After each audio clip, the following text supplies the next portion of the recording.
So we are here tonight with our longtime veterinarian, Dr. Stewart.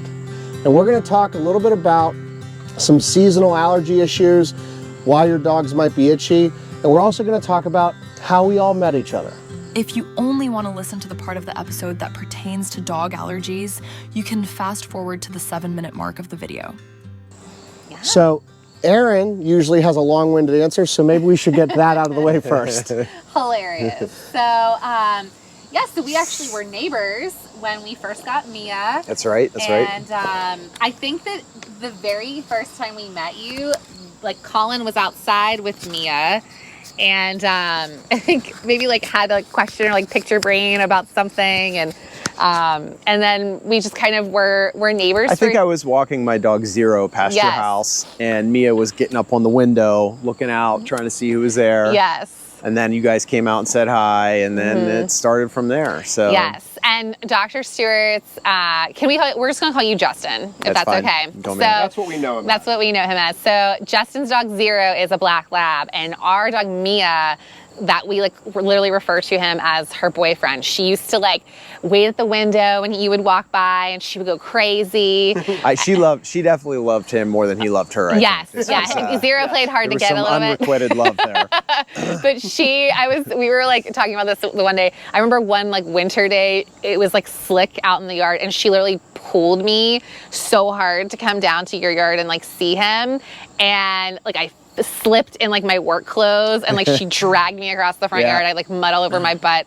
But so just before work. Exactly, just before work I had to change. But so then when we took over this existing business, we interviewed a bunch of different veterinarians, and I started just by calling every single veterinarian within about 45 minutes of where we were at, which was just in the very edge of, it was a Newcastle address, but it was Shenango School District. And there were some offices that wouldn't even speak to me and said, you know what, you're going to have to make an appointment. And I'm like, yeah, but I'm deciding if I'm going to make an appointment with you. Like, I think you missed the point. So I didn't call them back. There were a few places that were really close by that I had heard great things about. I walked into those places, and some of them were like, well, yeah, you're just going to have to call us back. And some people didn't even want to give me the time of day to speak to me. I mean, obviously walking into a vet clinic, that probably wasn't the best choice, but somehow, some way, my strategy worked. Well, I think, wasn't it from Joe? Yeah. Yes. Okay, so Joe was coming to us. Yeah. And you got Joe, and then we kind of connected. I know you were looking, but then we started connecting, and I think it was the banter in the exam room that really was the fun part, and kind of became friends, I think, a little bit quickly after that. But I've been seeing a lot of their dogs and their breeding animals and helping with various things for about a decade now? 8 years? Mia, it's actually almost 7 years that since we took over the existing business. I think it was at that point, or was it just before? So I believe we were already clients of yours from Mia, but then what happened was when we had moved up there, it was such a far drive. And it got to the point where I was like, okay, well, Joe had a number of nice things to say, and on top of it, we just started like just chatting, and then it just took off from there. We had a lot of common interests, could just hang out, and it was just, and not only that, but the minimally invasive approach you always take, where you're going to treat the simple things first. You're going to send us out of there with, and I don't mean to just make this about money, but to make this relatable at home, you're going to walk out of there with a $175, $250 bill.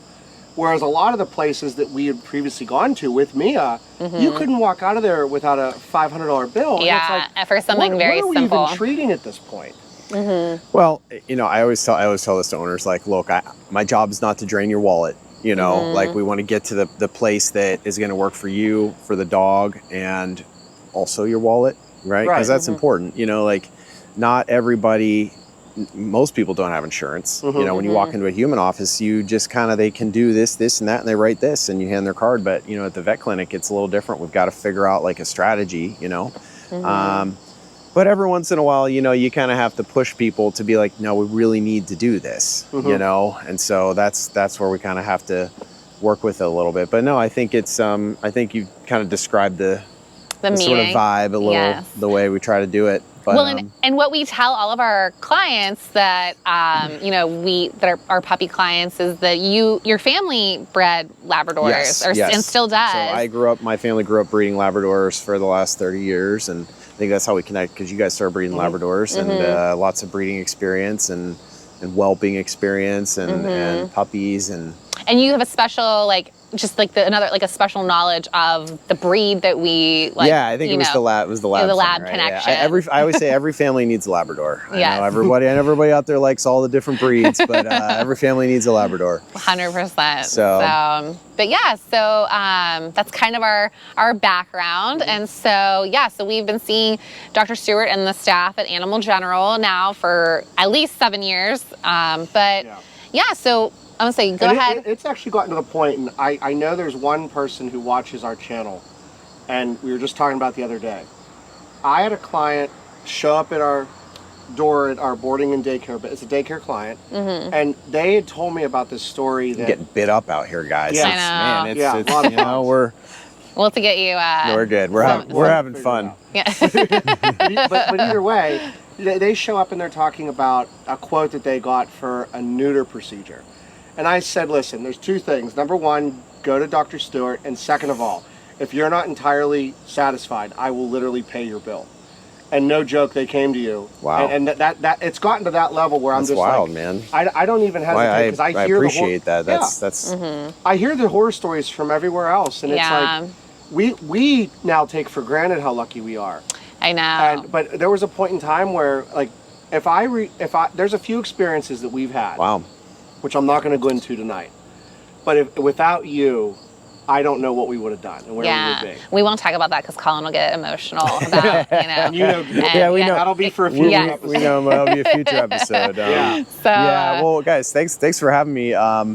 This is going to be hopefully the first in a long series of episodes that we do, just talking about general veterinary stuff and medicine related to animals. I know they're going to want to be doing kennel videos and puppy videos, but every once in a while we're going to do some medicine stuff, or if say they've got a pet in the kennel that has a problem, maybe a client asks a question, we'll bring up a topic, we can talk about things. Love that. Yeah. And so that hopefully spins off some different things to talk about. I should be wearing like my scrub top, for the video, but it's a warm summer night. I know. So not tonight. It's relaxed. We're sitting on our patio with the bugs. With the bugs. I know. We'll have to get little tiki torches next time. You're gonna have your own playlist. It's gonna be called the Veterinary Series. Yeah. So that way, when people go to the channel, if they this is the part you'll edit out, right? Yeah. No, I'm gonna talk. You're literally gonna have your own playlist on our channel. Yeah. So over time, as we build this series, it's gonna be the Veterinary Series. And people who are seeking veterinary topics will be able to click on that playlist and see the videos that are related to these topics based on what the viewers and want to see. if you guys end up seeing any particular thing, that came in, or you had a problem that day, or a client seeing something, they have a question, it might be a good thing that you guys kind of log that and we can maybe talk about certain things, Yeah, for sure. Well, I think on that note, I think right now that's becoming very prevalent. We actually were in the vet's office today with Milo. And Milo is a train wreck, but the front desk staff, they were saying that they're getting a ton of calls about like allergies and things like that right now. So that brings us into our first topic is my dog is itchy, right? Is that the official title? So when people come into the office, what are they asking you? How do they bring it up? Do they say, oh, I think my dog has allergies? They won't stop itching themselves. What are they saying? Oh man. Well, so it can be a number of different things. Sometimes it's, hey, my dog is shaking its head, shaking its head a lot. Can you check its ears? Sometimes it's, I can't sleep at night because my dog's licking its paws all night. My first answer is like, why is the dog in the bedroom? Okay, that's not gonna be popular. We're guilty of that. All right, put the dog downstairs if you can't sleep. All right, anyways, that's not popular. But, so yeah, my dog's just licking its paws all the time. That's probably, I would say, the top one. Scratching and then shaking the head a lot, But, it can be anything from those kinds of things to like just general hair loss that we're seeing, where we hear like hair is falling out, that's like a thing. For cats, it would be, we see things where it's like again, hair is falling out. Usually it's the cat is over grooming themselves and pulling big clumps out by themselves. Oh, wow. But cats don't tend to be quite as itchy as dogs do. Cats have their own itchy problems, but dogs tend to have more allergy-related concerns. And Yeah. it does depend on the breed and some other things like that. But We're very foreign to the cat side of things. Yeah. That's not. Yeah. Justin loves all animals, and cats are no exception. Everyone got on a little bit of a tangent here, so I'm going to get us back on topic. We won't get off track though about the cat, but I didn't bring it up. no fighting, guys. Okay? No, All right? we're good. So I know with Colin's ADHD, sometimes we can I didn't bring up the cat. No, you're good. I brought the cat up. You did. It's okay. But yeah, so licking themselves, do you see, like, with allergies, does it tend to be a lot of like environmental, or is it more like food, or is it like a combination? Yeah, so I there are several different categories, but in general, when it comes to the major allergies, we kind of think about, you've got environmental, which we call atopy, which is ATOPY, or you would see food allergies, and there's a couple different forms of that, because some of it could result in GI issues and some of it results in skin issues. But for the skin-related concerns, that would be one other category. And then you would think about the other major category would be ectoparasites, so primarily fleas. Less commonly you would have things like mites and stuff like that, but fleas are another allergic dermatitis that we can get. The other kind of thing that we see would be sort of like the one-offs, where like, hey, this dog was up at camp for the week, they've been swimming in the lake, and they come back and they've got a pretty horrible dermatitis and they got a bacterial infection. They've been itching all week, but it's not a chronic allergy. Gotcha. So we'll manage that with maybe shampoos or antibiotic, or maybe they need antifungal or something like that, and try to just manage that. But in general, if I see a first-time patient for allergies, the goal for everyone at home here with this is that you need to look for the patterns that your dog is doing, okay? So, it's real easy for me to just say, hey, your dog has allergies, but that's too simple. You need time to look for these patterns, right? Where like, okay, oh yeah, every single August my dog starts scratching. Okay, now we can start to think, okay, maybe we do have seasonal, and seasonal would be environmental, okay? Because they have all these people, they're jumping to foods, they're switching this, they're putting this supplement on. But if it happens only in August and September, okay, cool, we've got probably got an environmental allergy, okay? Yeah, that's actually how, I'm sorry to interrupt, we started with Mia. She used to, like, I think when she was like a pup, like we've been dealing with allergies since Mia was a puppy, and it was always this time of year, and it was always like she would get almost like, it was like a fungal thing, like in between her paws. Yeah, you get a lot of yeast there. Yes, Yeah. and so... So you start waking up in the morning and you see a lot of dew on the grass. That's almost always when it started. That moisture. Yeah, the moisture. First thing in the morning, that was always the telltale environmental sign for my eyes that say this is going to start any day. Yeah, so... I'm gonna say I'll allow you to get back to what you're saying. Well, yeah, so, but I always try to, because I tend to not like jump into drugs real quick. It's one of these things where a lot of dog owners, they're inundated with different advertising. They've heard about this medicine, they want to do this. And a lot of people have heard from somebody on their Facebook group or whatever, this medicine really fixed their allergies. And it's probably true. It probably did help them. But I tend to try to encourage owners to think critically about it and decide if your dog needs drugs, or can we manage this at that time of year, get through it and move on, right? There are lots of different tests that we can run. There are a lot of different allergy, food allergy, environmental allergy. Flea allergies are fairly easy to find for the most part. Sometimes you can't find the fleas, but with environmental allergies, I would just really encourage owners to just take your time with it. Don't try to jump on the latest drug and just be on this thing and be addicted to it for the next 8 years, just because your dog's not keeping you up at night as much. You know? So what would be something that someone could do at home to manage at home? to try to mitigate some of these issues that they're seeing their dog Like, having before in a medicine. if it's a seasonal issue. Yeah, sure. So, like, for example, like you just mentioned the dew on the ground, right, and the moisture, right? So if you've got a period like that, even the spring especially, like we see a lot of dogs, it's raining a lot, so they're trotting in the yard. When they pee, they tend to splash water up on their bellies, and you get little skin issues on their belly. So number one would be keep them dry, keep them clean, keep a towel next to the door, you know, wipe their feet off, you know, do that kind of thing. We used to do baby wipes with Mia. Like we had them like every time we would come in the house. When we lived in the same neighborhood, I would like baby wipe her paws like constantly. Yep. Yeah. And then the second would be, you know, there's always good shampoos out there. You can get, you know, antifungal shampoos right over the counter that you can really scrub and bathe real good. Let it sit on the skin for a while before you rinse. And, you know, if it helps the dog, we can get them through that period with getting the infection off, you know, because sometimes it's just we got yeast, you know, sometimes we got a little organism issue. And then there are, you know, a couple of, like we could use Benadryl. It doesn't help all the time. If it does, it's a blessing. Yeah. And some of those dogs just need a little medicine for a couple of weeks, right? And then we can get them through it, and then they move on with their lives. Yeah. And then I encourage that owner to watch for next year. Let's see if we can, you know, get them through again until August, right? Is it common for dogs to like they might not have allergies as like a puppy or a young dog, but then they may develop it like like later in life? So typically, environmental allergies will start around 2 or 3. Okay. And then they kind of get worse usually. Do you ever see them get better? Later.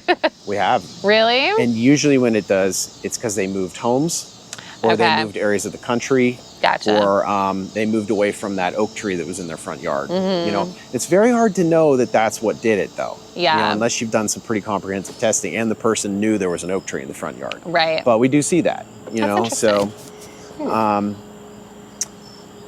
But man, I had a thought in my head. Oh, I'm sorry. And I just I'm sorry. there was something that was. I know. I'm sorry. No, it's fine. There's something that I was going to say that I can't remember. Medicine. Oh my God, I'm sorry. It's just a beautiful night out here, guys. You know? Hey, we're not live. It's fine. Yeah, it's great. You know, when it comes to food allergies, there's this big misconception that dogs are allergic to grains. It's really very rare. Typically, it's the proteins. Protein molecularly is a very large molecule, so the immune system is going to see that inside the gut and cause that inflammatory cascade if there is a reaction to be had. It's not grain-free, corn allergies, you know, that kind of thing. That's pretty rare. Gotcha. I think I read a study recently that it's like less than 1% of allergic dogs are allergic to corn. Oh, wow. So it's pretty rare. It's protein. So, you know, typically we'll try to get them onto what we call novel protein diet. We'll get them on a diet where it's a protein they've never been exposed to before, ever. Never even from the dinner table or from a treat or like anything. Kangaroo. Kangaroo is one of those ones you can get to. It's real expensive, but it might just be rabbit. Yeah. You know, it might even be duck, you know. So you get them off the chicken or the beef or whatever, you know, that they've been eating. And also if they've been fed turkey by grandma at Thanksgiving at some point, can't feed that either because they've been exposed. Interesting. And it takes a while to be on that like novel diet, right? It's like at least like 3 months, 2 to 3 months minimum of absolute strict, just lock it down. There's nothing else. They don't need a single thing else. Yeah. And then you have to really be, you know, objective in your assessment of how the dog is doing. No emotion, no drama, just how's the dog doing, you know? And it can be tough for owners to wait, you know, 2 to 3 months to see that, you know what I mean? So, and then as far as the other part that we talked about, ectoparasites, you know, get your good flea and tick products going, get your flea shampoos, you know, and a good vet can find that pretty quick. Technically, the vet techs can find that stuff. They can find the fleas, and most homeowners can find that too, you know, but. I wouldn't want to know. Yeah. That makes me itchy. Yeah, it does. It makes me itchy too. Yeah. So besides environmental and food, which is mostly protein related, what else could we possibly be looking at? I mean, I bet this topic is never ending. It's never ending, man. Yeah. And of course, with all these things, you want to ask your vet. Everything is about getting a good exam, you know, Yes. seeing what's going on in real time, you know, get the proper tests. You know, a lot of people come in and tell me that they're itchy, and it's really just an ear infection because the dog was swimming in the pool a couple nights ago, you know, and but you want to follow those things and make sure it doesn't turn into a chronic issue that's now got a resistant infection or something like that. But your vet will, you know, take a look at that, do some swabs, pick the right medicine, you know. But there are every once in a while we get some really goofy, weird stuff. Like I had a dog that came in a couple weeks ago. I know it was a cat. It was a cat that came in a couple weeks ago. He was just itching like crazy. He had 3 warbles under his skin. What is So warbles are Like it's a like fly. a bot fly deposits a larva under the skin, and it turns into this big worm that comes out of the skin. Ooh, oh, It's gross. We had that. Yes, Yeah. now that We you saw said, that. we This did little, see this that. little kitten had 3 of them popping out of its head. Ooh, So yucky. That makes me itch too. yeah. So The original plan was for this video to be around 15 minutes. Justin had such a large amount of great information to cover that we didn't want to stop filming. From here on out, you will be able to hear the audio, but instead we will be showing pictures of adorable dogs. But yeah. Yeah. I know what I was gonna ask. I've been getting these advertisements on like my Instagram and things like that where it's like a supplement. Like, have you ever seen like a supplement that like, cause it's literally targeted for like, oh, get your dog off of the allergy medicine and put them on the supplement, and my dog was healed of allergies. Like, is that legit, or is that? well, sometimes it's legit, but it really depends on the, you know, the whole encompassing Like what's in this? what the case looks like and what's going on with the case, because you know, I made a comment earlier that like I don't want to put dogs on drugs all the time. I certainly use drugs. I mean, they have their place, they're important. Some animals need them to survive in certain cases, but if we can avoid an owner wanting to be stuck on their dog on medicine, we try to avoid it. So this is kind of like a holistic thing you're talking about, right? So like in general, yeah, I mean, absolutely good quality fish oils every single day. This isn't a perfect scale right here, but about 1,000 milligram capsule per 30 pounds of body weight. Okay. Is a good per day is a good thing. That also has help with joints, right? Joints, skin, heart, anti-inflammatory. It's just it's. I take fish oils every day. It's great. But then the other thing too is treating the gut. Okay. That was gonna be my next question. Right. Yeah. So like if we have a healthy gut, we've got healthy everything. Because I mean, 70% of your immune system lines that GI tract. So you know, there's a lot of talk about probiotics every day. Probiotics are nice, but you got to give probiotics every single day, constantly, or that population is going to go back to where it was. So it's, Now, what I've always done is when I eat yogurt, yeah, Activia vanilla, I've literally eaten it for more than a decade. yeah. Every time I have Activia vanilla yogurt, I give a little bit at the very end to Mia and Milo. Every day. Every day. Every day. If I eat a yogurt, it's 100% they're getting some. Yeah, I mean, if it's like every day, it's going to help every day. I've recently become a big fan of digestive enzymes. Okay. And digestive enzymes that are just added to the food to boost that breaking down of those peptides and those components for absorption, because we end up having this gut that's much healthier, where that food doesn't go further down the pipeline and get broken up by the bacteria more than it should, because then we get byproducts of gas and different toxins that those bacteria are producing, and we get low-grade GI inflammation, and then we get less absorption of nutrients, and we can end up with some chronic conditions. That's generally how the gut kind of then also degrades the rest of the body. That's right? interesting. That's a very high level description, you know, but digestive enzymes on the food every day. It's cheap. It's just a food source. There's just the 4 protein enzymes that you can add to the food every single day. And within 3 weeks, I'm telling you, you see these dogs eating less grass, less gurgly bellies, less GI issues where they might have regurgitation, maybe on and off diarrhea. Like, it really settles the gut. So it can be really helpful. We have a lot of clients in our kennel that pack probiotic, like the little probiotic packets, and they're like, oh, I'll put this on my dog's, breakfast every day. And so it's definitely become popular. And I think, yeah, I'm going to venture to say that the number of clients who could probably benefit from that information That's is even huge. more Yeah. So- yeah. than the number of people who are using probiotics. There's a couple problems with probiotics is that, so number one, we talked about, you got to give them every day consistently all the time, Yeah. right? Or else they really don't help that much. A majority of it is destroyed before it hits the gut. So you have to have some of these, it's a microcapsule technology, I'm forgetting the name of it, to get it through the gut, right? And keep it safe. And they're expensive. So they're very expensive. And you got to have to give this all the time. Whereas what I just mentioned, I'm not pushing enzymes as a end all be all, but it's a really nice way that in the end, it actually achieves the same purpose as the digestive enzymes, because you then create this gut bacterial population that's much more balanced and healthy. It's way cheaper. It's just a simple powder you put on the food. So That's very interesting. I've never even heard of that. So yeah. So we talked fish oils, enzymes. What else? There are a couple multivitamin supplements out there that might help with the skin. They've got added zinc, vitamin A, a couple things that might help with the skin. So especially if you've got like flaky skin, like zinc and vitamin A can be helpful.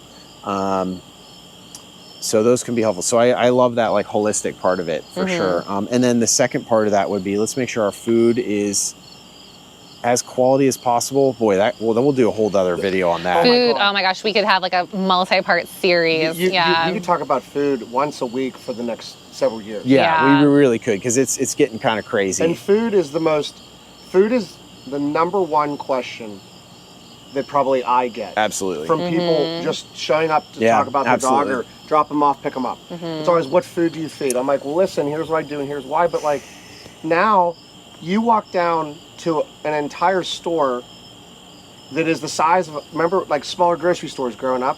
There's entire grocery stores of dog food. Like how do you even know where to begin? Yeah, it's overwhelming. It's insane, yeah. You have no clue. Yeah. It's crazy, yeah. So we'll do something. We'll talk about that. Pause. Do we want to turn the light on? No, we're fine, porch because I light? can go ahead and just edit this Okay. with light and my Add exposure. Okay. Sorry, go ahead. And then we start talking about potentially, do we need therapeutics? Do we need medicine? Right? So some dogs definitely need medicine. So there's usually two components of that. Do we have to shut off the inflammation and the itch? And then do we treat the infection? So, and a lot of people mistake one for the other. Oftentimes it's actually the itch started from the allergies, and then it created the infection because the barriers of the skin broke down. And now we've been licking it, and now we've got yeast, or we've got staph. Right. So we treat the infection first, and then we treat the itch part to kind of break the cycle. So, and there's lots of different medicines out there, as simple as Benadryl, which is an antihistamine. And we can get into the old school steroids like prednisone, very, very effective and very cheap, but also has some side effects long term. And then we can get into some of the more nuanced medicines like Apoquel, or even Cytopoint. Cytopoint's a monoclonal antibody medicine. It's fairly new, but a lot of monoclonal antibodies are out now, and very safe. I've never heard of that. The Apoquel is what Mia and then Milo have been on, and we've read some like various things. So we try to like take them off of the Apoquel. Like they're not on it year round. So after we have like a few frosts, because it is environmental, from what we've gathered, almost universally after the second or third frost, we can take them off. And wean them off. And they're fine. So that's usually about 5 to 6 months that we can have them off of the Apoquel. That's great. There's a lot of controversy like under the surface with Apoquel. I don't know if any of you folks have heard of Apoquel or use Apoquel, but there's a discussion out there that there's a cancer risk with Apoquel down the road. And I think some of it is founded absolutely in good rationale and science, but it's also potentially overblown. I think there is certainly some cases out there that we can attribute to potential skin cancers towards Apoquel. Oh, interesting. But if, my goal is like kind of what you guys are doing is say like, can we use Apoquel 2 months out of the year? Not 12. And if we absolutely must be on Apoquel every single day, let's see if we can figure out a way to lessen the dosage, or can we use a different medicine that might kind of lessen the effect.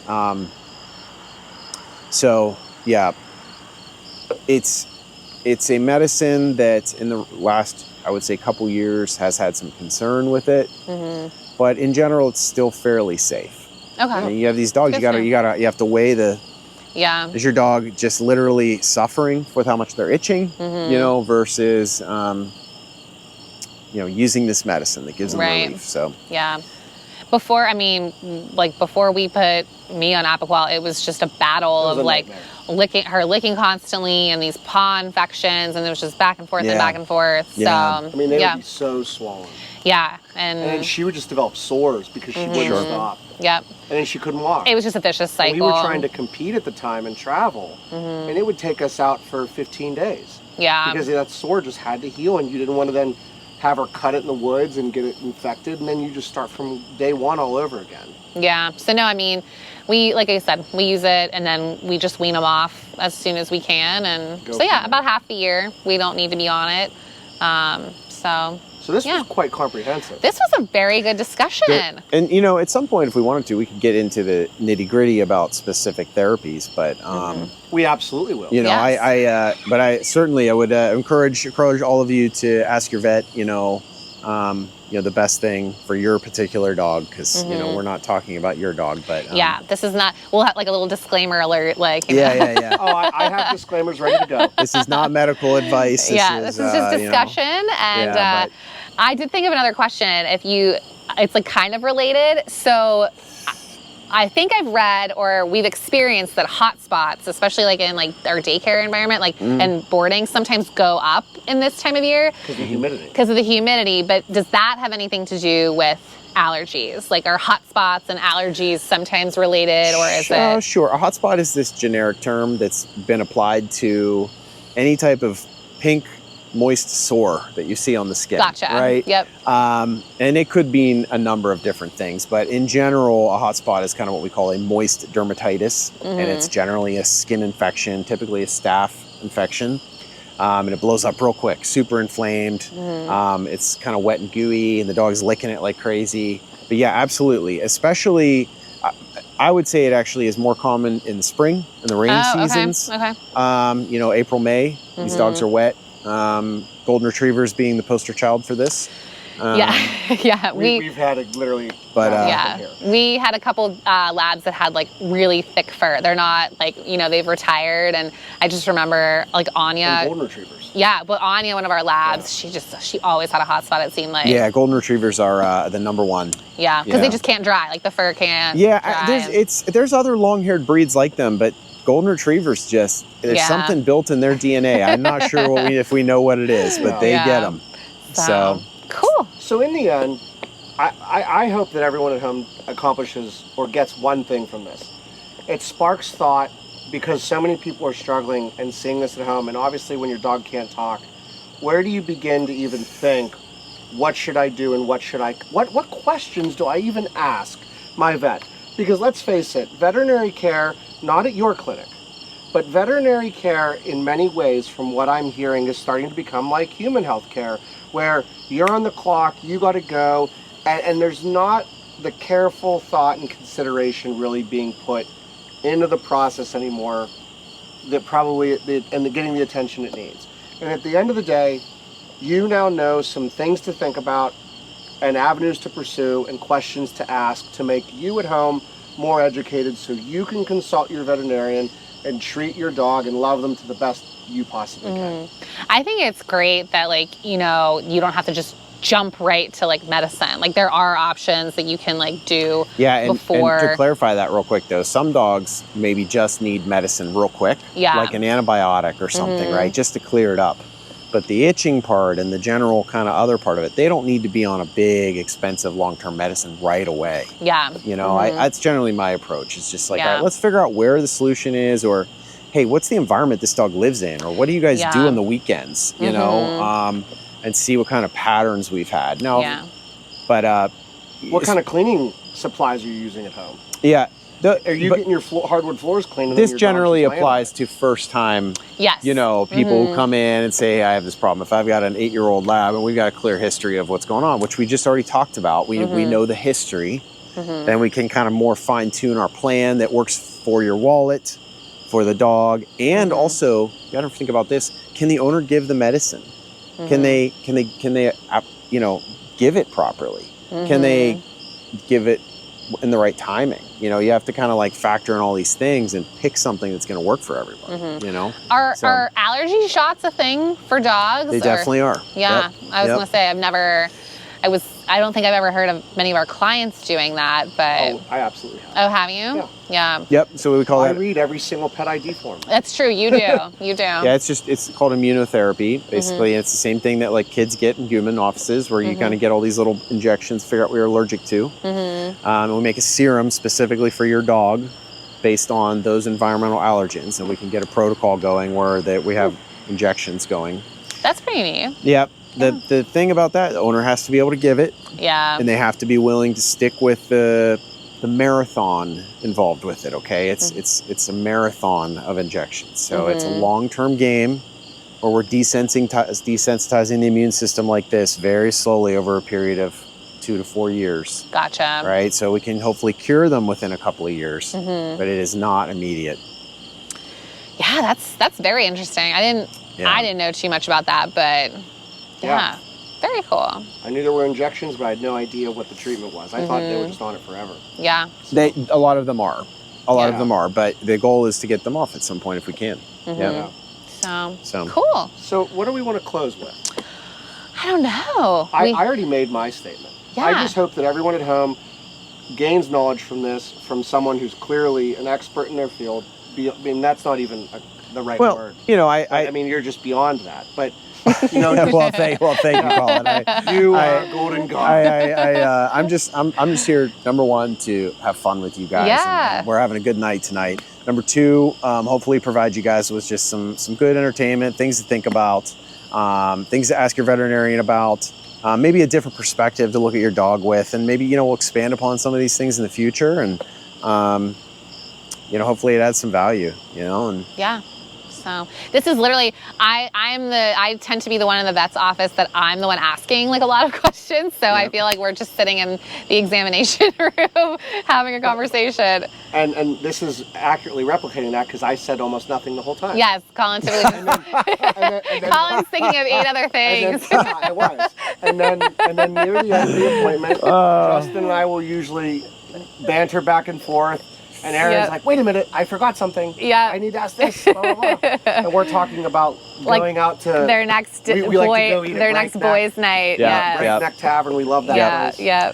So maybe they can sponsor. I'll do a quick shameless plug here real quick. No, but absolutely. again, my name is Dr. Justin Stewart, and I work in Cranberry Township, Pennsylvania.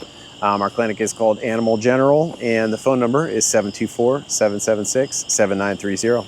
I know that one off by heart. I There you call go. it so many times. Shameless so. plug there, but I got to let No, people know. absolutely. We've talked about Animal General, and we mentioned them in our videos because Getting bit up. I was going to say we love them, but the only thing is that we better still be able to get our appointments as fast as we can if you get inundated with clients. Well, you guys know I'm always trying to help you out, I was going to say they take very good care of us at Animal General. There's not Very words to busy, describe very busy, how well yeah, they but- take care of us. So And I mean, we've had clients who need appointments quickly out of nowhere. yeah. And if you guys can squeeze them in, you always do. It's always It's amazing. out of this world Yeah. incredible what you guys have done for us and meant to us over the Dude, years. thank And you. I appreciate that, man. Thank you. Yeah. I don't have the word. I'm not a poet. You're not. No. So, well, on that note, we'll wrap things up for tonight. If there's any topics that you want Leave it in the comments. Dr. Stewart to talk about, leave it in the comments, or comment on one of our posts on social media. We'd love to. How often are we going to try and do this? I know, that's a good question. I don't know, once a month maybe? I'm in. That works. That sounds So, good yeah, to me. if We're you gonna have to watch build a this- studio, so we're not doing it sitting in the dark. Oh, listen, this is so authentic. It is. It is. I don't want. Or we need like lights behind us. Start becoming a channel that has all these weird edits and all this stuff, and and you have a headache by the time you're done. Let's have a Yeah. serious conversation with serious dog owners who love their pets more than anything in the world, and let's help them the best way we can. I don't want to become some fabricated thing that looks like a jumbled mess. Fair I enough. want to sit here and just tell it how it is. So, well, leave comments and let us know what you want to hear in the next episode. And yeah, Thanks for joining thanks us. for joining Yeah, thanks us. for having me, guys. That was fun. Thanks for having me. It went really well. It really was. It was very smooth. So, very cool. Well, we always say for our Good Night series, we always say Good Night, And Berkeley it is Creek. night. I know. It's very nice. So we'll have to come up with a closing tagline. So until next time, we'll see you around. Good night. See you Good guys. night, good night, Dr. Justin. Stewart, and good night, Berkeley Berkeley Creek. All right, so if you're still watching this late, thank you for doing that. I hope you found the information helpful, but that leads me to my final point here. If you have topics you want us to discuss, we're going to be doing this about once a month. Let us know what you'd like to discuss. Thank you for tuning in, and we hope this was helpful, and we'll see you next time.